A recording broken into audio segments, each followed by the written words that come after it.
Hello everyone! Ayan, Sunday na naman at Monday na naman bukas. So napakabilis po talaga ng araw. At kaya naman for today's video ay samahan niyo po akong magluto nitong ating isa na namang napakasarap na ulam. Kaya kung wala po kayong maisip na lulutuing ulam, itry niyo po itong ating napakasarap na pork steak.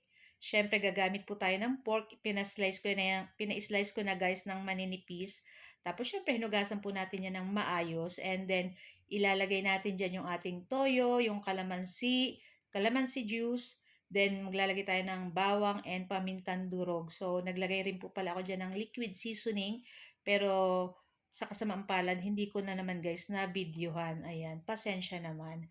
So, after nyan, binabad ko lang siguro guys ng mga 1 oras. Pero kung gusto nyo pong manuot talaga yung lasa, ay ibabad nyo po ng overnight. Tapos kinabukasan nyo na lutuin. Pero sa akin guys, kahit 1 oras lang ay nako talagang kumapit na yung lasa dun sa pork. Ayan. So naglagay lang tayo ng mga 1 basong tubig para syempre papalambutin po natin yung ating pork. Lulutuin natin yan sa katamtamang apoy. Syempre dapat may takip po para madaling maluto or lumambot yung ating pork. So after mga 40 minutes ay makikita nyo ay umunti na yung sabaw, pero this time gusto ko may konting sabaw-sabaw, ayan.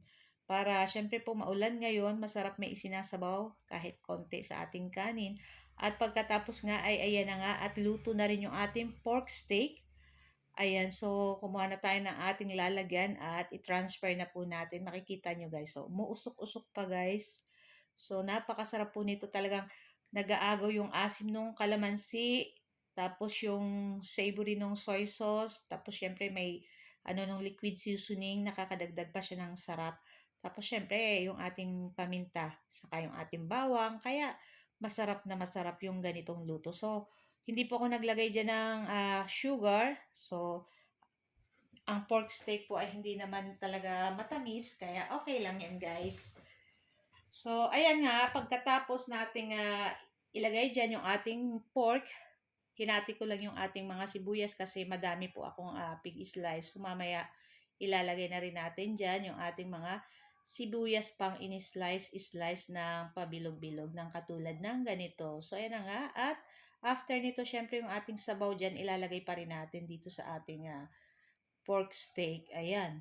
So, nagsaing na rin po ako ng marami-rami at tsak na mauubos na naman yung aking sasaingin nito guys.